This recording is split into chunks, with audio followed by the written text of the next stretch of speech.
Hello, everyone. My name is Kristen Palacio, and I am the president-elect of the Broward County Hispanic Bar Association. I have the pleasure of interviewing Judge Jose Izquierdo today, as he was selected as our Judge of the Month for May 2021. I hope that you enjoy this interview. Welcome, Judge Izquierdo. Hi, thank you for having me. Thank you for being here with us today. Judge, we're going to have just a brief interview for our viewers so we can share with them a little bit about your background and your current role as judge. Can you tell our viewers when you were appointed to the bench and your current division? Yes, I took the bench in 2016, and I'm currently in a unified family court division handling dependency, domestic relations, juvenile delinquency or juvenile justice cases, and domestic violence injunction cases. And how long have you been in the dependency division? I've been there since I first took the bench in 2016. So coming up on, this would be 5 years now. Okay. And I understand that you also do some work with the Seminole tribe. Can you tell us a little bit about that? Sure. A couple of years ago, maybe three now, we noticed that there was a disproportionate amount of children from Native American tribe, particularly in our area, the Seminole tribe of Florida, that was in our dependency system. And at a meeting with a tribe, we had a discussion about what we could do to help these families and take into account a more trauma responsive approach to these families and to help with the issues that were causing them to come into the dependency system. So after some discussion, we came up with a plan where we created Equal Court, which is basically, it's named after the federal statute, the Indian Child Welfare Act. And we created a partnership with the Seminole Tribe of Florida. And part of that, the way that it works is all the cases involving children and families that fall under the ICWA federal statute are transferred via administrative order from the chief judge, Jack Tudor, into my division. And I in turn hear these cases at the tribal reservation in their tribal court building or courtroom that they have, with the help of tribal judges who also happen to be tribal elders.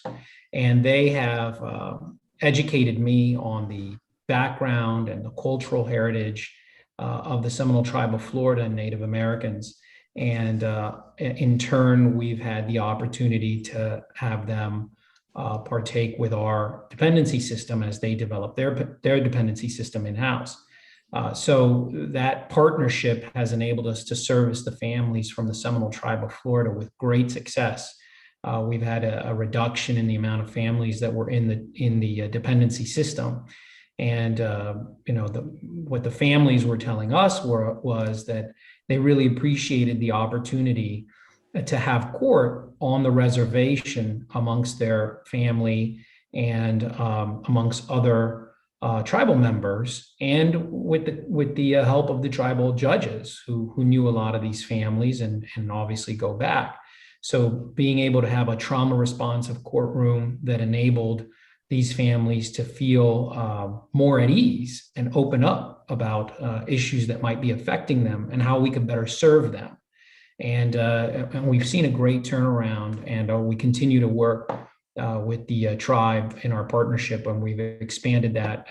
We continue to expand that. We're looking at other viabilities for different courts that we can do to help these families. But obviously the pandemic slowed us down, but we do have some stuff that we're working on, and we're hopeful that we'll be able to unveil those in the next year. Okay. Well, that's amazing that you've been able to help them and reduce some of those cases in the dependency division. So thank you for doing that. Can you tell us a little bit about your family's national and cultural background and what it was like, your upbringing was like for you? Sure. Both of my parents are Cuban, my father and my mother. My mother came over when she was 9 years old on the Pedro Pan flights, and was here for some time, separated from her family. She did not have access to her mother or her father, my grandparents, until they were able to arrive. My grandmother arrived first and my grandfather sometime later. And my father came pre-Castro with his family. He was a little boy.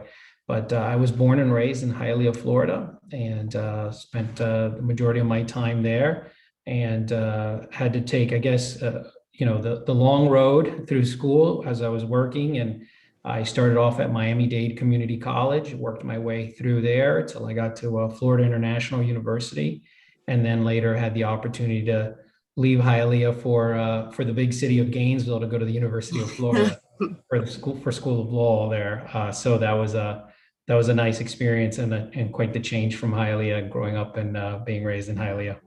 And after college, you came back down and started working straight into the law practice?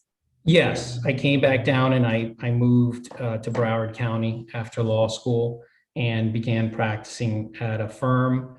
And then a few years later, about 5 years later, I had the opportunity to open my own firm. Okay. And what was helpful in your upbringing during your path to become a judge? I think life experience serves everyone well, and having, a lot of life experience, being able to rely on that and take a common sense approach to things. I mean, obviously we take into account the law and what's at play in regards to the law and case law and statutes and rules of procedure and all that stuff. But particularly, I think in the dependency division, the ability to just apply a common sense approach from life experience goes a long way in helping families. And, when we're in dependency court, I think the important part to remember is that we're trying to create a therapeutic environment. So while we are taking into account the law, having a common sense approach and applying those life experiences to families and understanding that people go through trauma, and that a lot of times that might be the root of what's causing an issue, and being able to address that and make sure that they get the help they need, I think helps a long way in this division. Okay. And can you tell us a little bit about your law practice, any special opportunities that you had either when you were working at a firm at your own or at your own law practice? Sure. When I was in practice, I think a lot of people know the story, but I had the opportunity to be on Telemundo for about 2.5, 3 years, and that was quite the experience. We did a regular segment. I think it was every other week or something like that, where we addressed issues that were affecting the Latino and Hispanic community, and being able to discuss those issues and help people in that way, and people to navigate these everyday problems that have to do with the law was great, and an opportunity to help the community. But I did have to learn to temper my Hialeah accent, as I was told a few times. Came through because that was televised not just nationally but throughout Latin and South America. So although I was very proud of my Spanish, I remember having a conversation with one of the producers, and they said, you speak Spanish great, but we need to work on that Hialeah accent a little bit. So we worked on that and got a more neutral accent, I think, over time. And how did you go about neutralizing that accent? I think it was just watching and listening to Spanish newscasters. They have just like anything. I mean, most newscasters in any language, I think, try to go for a very neutral accent. And I thought listening to Spanish newscasters helped me sort of, I didn't even realize that I had an accent. I thought, I just spoke Spanish, but I guess, I did. And just trying to slow down, I think helped a lot, and, make sure I was pronouncing my words. And, sometimes, as coming from Cuban parents, I've been accused of speaking too quickly, or maybe too excited. And so you blend your words together, or you might cut off a word. And then, of course, there was the, some of those words that I think we've created, being Spanglish speakers. Right. So eliminating those and making sure I wasn't using any of those was also a big step. Well, I can absolutely relate to that, being a Hialeah native myself. So I understand what you're saying. Do you still have the neutral accent, or are you back to the Hialeah accent? I think it depends. With all those things, I guess you pick up an ear for it. So after a while, I could sort of shift in and out of it, but I'm a little out of practice, so I don't know if I'd be able to do it these days. But when I work on it a little bit, I can shift in and out of the accent. Nice. Yeah. Okay. Can you tell us what motivated you to change paths to becoming a judge, and what continues to motivate you today? Yeah, I think it was an opportunity to give back. I was very blessed with my practice and the way things went, and